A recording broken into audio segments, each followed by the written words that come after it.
Pertanyaan, ayah ibu Rasulullah di surga apa di neraka? Ini pertanyaan sering ya ditanyakan ya. Kalau orang mencari-cari kesalahan bisa menimbulkan adu domba. Namun saya ingin jawab karena ini bertanya tentang ilmu. Saya katakan para hadirin hadirat yang dirahmati oleh Allah Subhanahu wa taala, bahwasanya kita sangat mencintai Nabi sallallahu alaihi wasallam. Dan kita sedih apa yang disedihkan oleh Nabi sallallahu alaihi wasallam, dan kita gembira apa yang digembirakan oleh Rasulullah sallallahu alaihi wasallam. Rasulullah SAW sedih tatkala dia minta izin agar ya memohon ampun bagi ibunya. Allah tidak mengizinkan. Dan kalau Rasulullah SAW minta izin untuk menziarahi ibunya, maka diizinkan oleh Allah Subhanahu wa taala. Kemudian juga tatkala ada seorang bertanya kepada Nabi SAW, di mana ayahku? Kata Rasulullah SAW, ayahmu di neraka. Kemudian ini dalam Sahih Muslim.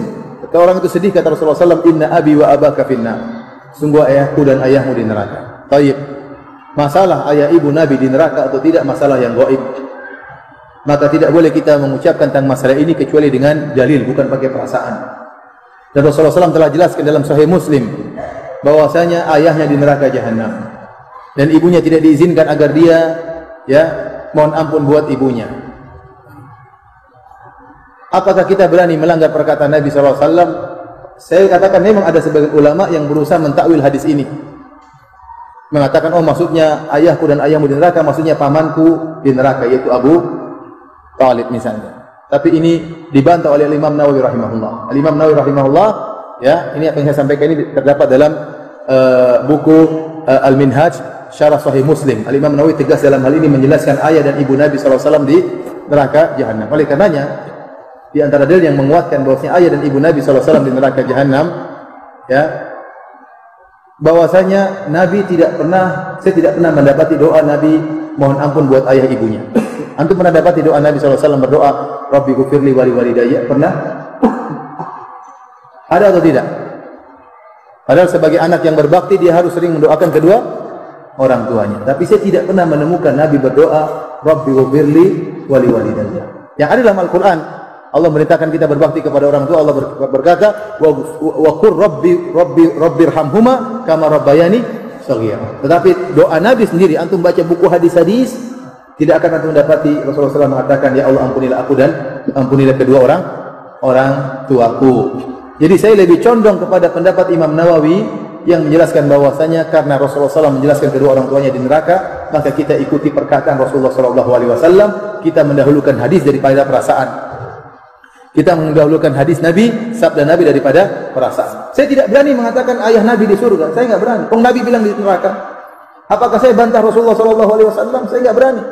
Kalau anda punya dalil ayah Nabi di surga, saya akan mengatakan, saya ikuti, karena ini masalah gaib, saya akan ikuti apa yang diucapkan Nabi. Datangkan dalil yang sahih bahwasanya ayah Nabi di surga. Apa susahnya bagi saya mengatakan ayah Nabi di surga? Tidak ada susahnya kalau ada dalilnya. Justru saya pingin ayah Nabi di surga karena itu ayahnya Rasulullah SAW. Justru saya ingin ibunya Nabi di surga, itu ibunya Nabi SAW. Nabi sedih tatkala mengunjungi kuburan ibunya sampai Nabi menangis, wa abka man haulahu, para sahabat juga ikut nangis. Tetapi kalau tidak ada dalilnya, masa saya berani ngomong sesuatu yang tidak ada dalilnya? Baik, ada yang mengatakan ada hadis menunjukkan Rasulullah SAW menghidupkan kembali kedua orang tuanya, suruh masuk Islam, akhirnya masuk surga. Hadisnya lemah, hadisnya palsu, tidak kuat dibandingkan dengan hadis dalam Sahih Muslim.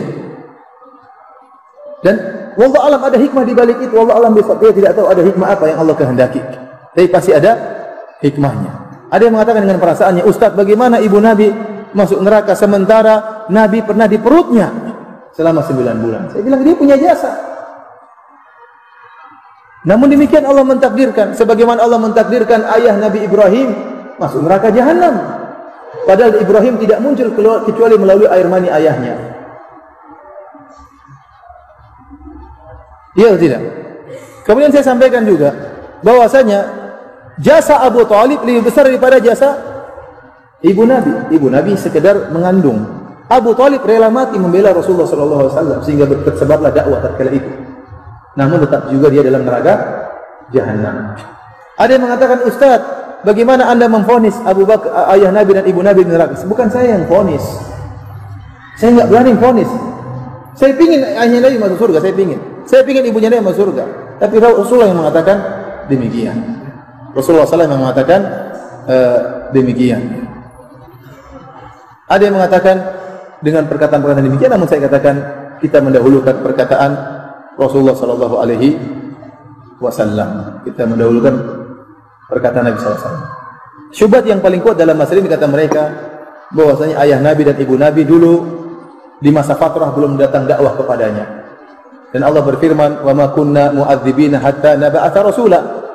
Dan kami tidak akan mengadab satu kaum sampai kami mengutus rasul. Nah, ayah dan ibu Nabi belum ada rasul tatkala itu, bagaimana divonis neraka? Saya kata ini sudah dibantah oleh Al-Imam Nawawi.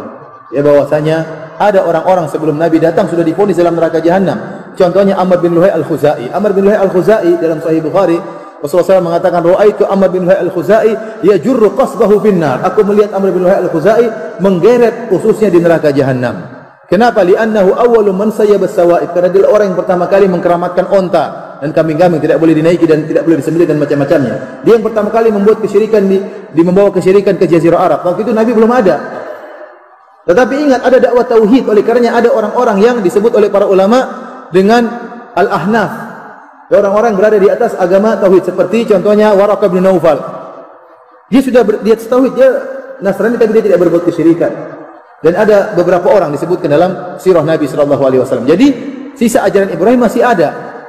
Dan Al-Imam Nawawi rahimahullah menjelaskan bahwa ini menunjukkan bahwasanya dakwah tauhid sudah sampai kepada kedua orang tua Nabi, namun mereka berdua tetap di atas kesyirikan. Buktinya Rasulullah SAW vonis mereka berdua di neraka jahanam. Wallahu a'lam bishawab. Ini ilmu yang saya sampaikan, yang saya pahami. Nah, kalau ada orang mengatakan ada pendapat yang lain, silakan ada pendapat yang lain, ya.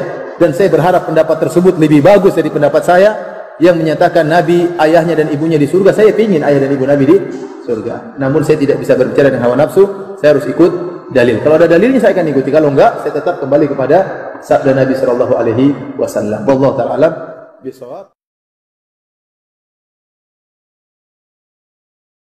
Ayat Al-Quran sudah bilang, kullu nafsin dha'iqatul maut. Setiap yang bernyawa, yang berjiwa pasti akan mati. Kullu man 'alaiha fan. Segala sesuatu yang ada di atas bumi pasti binasa. Kullu syai'in khaliqun illa wajha. Segala sesuatu zat, wujud, bentuk apapun akan hancur kecuali Allah. Yang tua mati, yang muda mati, yang kaya mati, yang miskin mati, yang sehat mati, yang sakit mati. Semua pasti mati. Wa kullu jadidin bal. Segala sesuatu yang baru pasti akan usang. Pakaian barumu tidak akan baru selama-lamanya. Rumah barumu tidak akan baru selama-lamanya. Mobil barumu tidak akan baru selama-lamanya. Daun-daun yang hijau tidak akan hijau selama-lamanya. Akan ada saatnya dia menguning dan dia menjadi gugur, saudara-saudara. Semua yang baru pasti usang. Wa kullu kibarin yafna. Semua orang-orang tua itu hancur.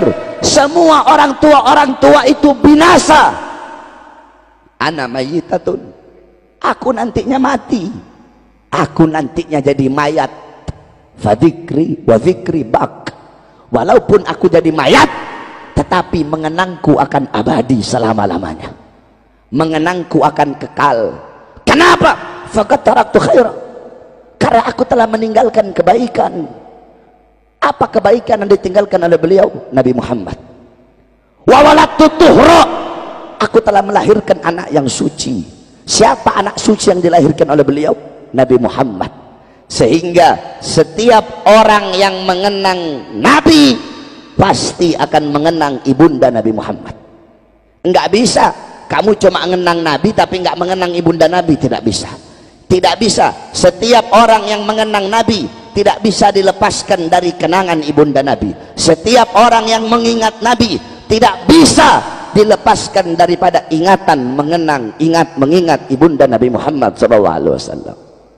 Cuma kurang ajarnya Wahabi begitu. Wahabi bilang bapak ibunya Nabi dalam neraka.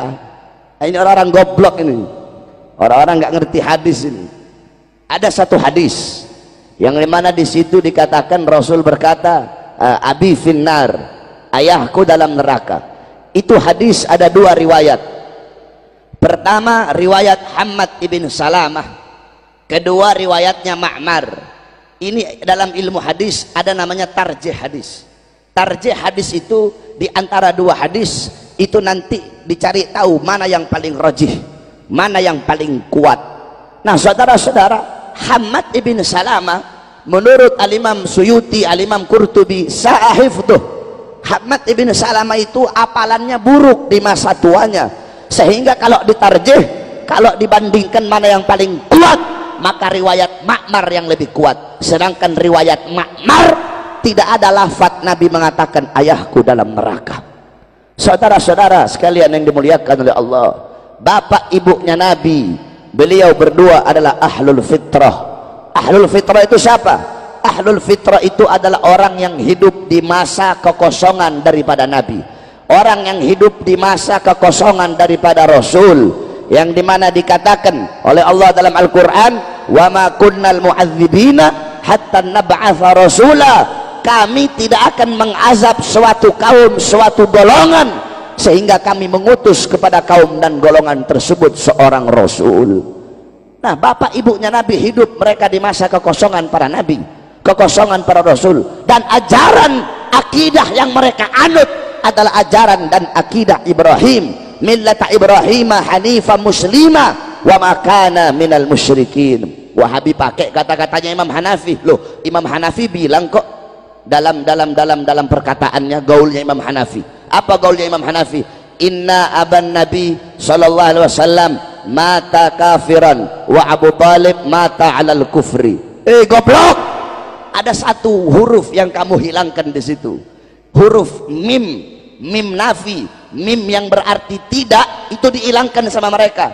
Harusnya inna aban Nabi ma mata, tidak mati dalam keadaan kafir, dihilangin manya jadi mati dalam keadaan kafir. Imam Hanafi inna aban Nabi ma mata alal kufri, ayah Nabi tidak mati dalam keadaan kafir. Sama Wahabi mimnya dihilangin, inna aban Nabi mata alal kufri, padahal ada manya ma mata, tidak mati dalam keadaan kafir. Saudara-saudara, jangankan bapaknya Nabi, jangankan ibunya Nabi, terlalu jauh membicarakan beliau. Malik ibn Sinan, Malik ibn Sinan, waktu perang kakinya Nabi pernah tertusuk anak panah. Malik ibn Sinan, dia kecup, dia cabut itu anak panah, kemudian dia kecup, dia telan darahnya Nabi. Kata Nabi, muntahkan wahai Malik ibn Sinan. Apa kata beliau? Tidak ya Rasulullah, aku ingin darahmu bercampur dalam darahku. Apa kata Nabi? Haram jasadmu disentuh api neraka wahai Malik ibn Sinan. Abdullah ibn Zubair, Abdullah ibn Zubair anaknya Zubair ibn Awam, waktu Nabi habis hijamah, Nabi waktu habis bekam, Nabi bilang, ya Abdullah bin Zubair, buang ini darah bekamanku di tempat yang tidak dilihat oleh orang. Dibawa sama Abdullah bin Zubair, dia lihat gak ada orang, dia minum darahnya Nabi. Habis dia minum, dia bilang, sudah aku buang ya Rasulullah. Di mana? Di tempat yang aman, gak bakal ada orang bisa lihat. Di mana? Di perutku ya Rasulullah. Kenapa ya Abdullah bin Zubair? Aku ingin darahmu bercampur dengan darahku ya Rasulullah. Apa kata Rasulullah? Ketahuilah bahwasanya Abdullah bin Zubair haram jasadnya disentuh oleh api neraka. Kemudian Sayyidina Uqasyah, Sayyidina Uqasyah ketika Nabi pulang dari haji wada, Nabi berkata, Nabi Muhammad berkata kepada para sahabat, jikalau ada dari kalian yang aku pernah berbuat zalim, aku rela dikisos. Semua sahabat diam. Uqasyah angkat tangan, saya ya Rasulullah. Apa kesalahanku wahai Uqasyah? Uqasyah bilang, ya Rasulullah, dulu waktu perang, ketika engkau ingin merapatkan barisan, barisanku agak terlewat maju sedikit ke depan sehingga kau cambuk aku ya Rasulullah. Aku ingin membalas mencambukmu ya Rasulullah. Sayyidina Abu Bakar berdiri, Uqasyah, aku sahabat paling dekat dengan Nabi, aku yang pertama kali mengimani ketika Nabi Isra Mi'raj. Jangan kamu kisos Nabi, kisos saya saja, cambuk saya saja.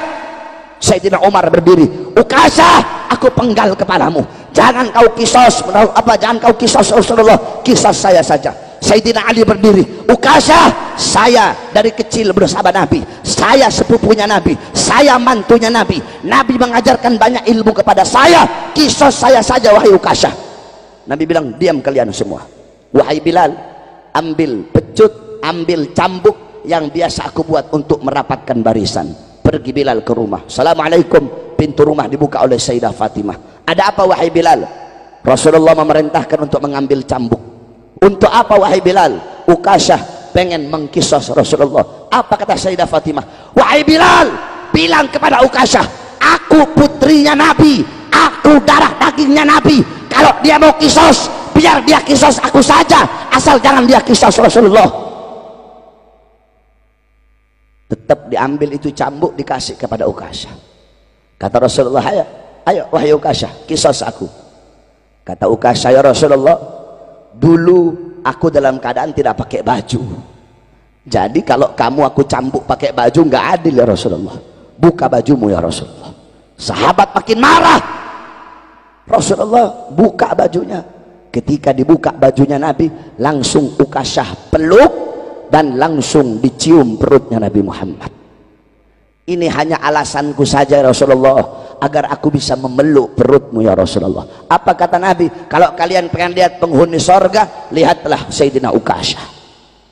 Malik ibn Sinan, Abdullah bin Zubair meminum darah Nabi. Ukasyah bertempel dengan kulitnya Nabi, haram jasadnya masuk api neraka. Masa bapak ibunya Nabi, yang dimana Nabi adalah darah dagingnya, masa bapak ibunya Nabi masuk dalam neraka? Saudara-saudara,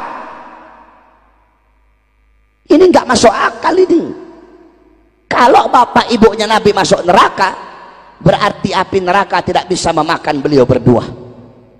Kalau api neraka tidak bisa memakan beliau berdua, apa gunanya neraka? Sedangkan Allah tidak akan menciptakan sesuatu yang tidak berguna dan sesuatu yang sia-sia. Nah, oleh karenanya ibunda Nabi, setiap orang yang mengenang Nabi akan mengenang ibunda Nabi.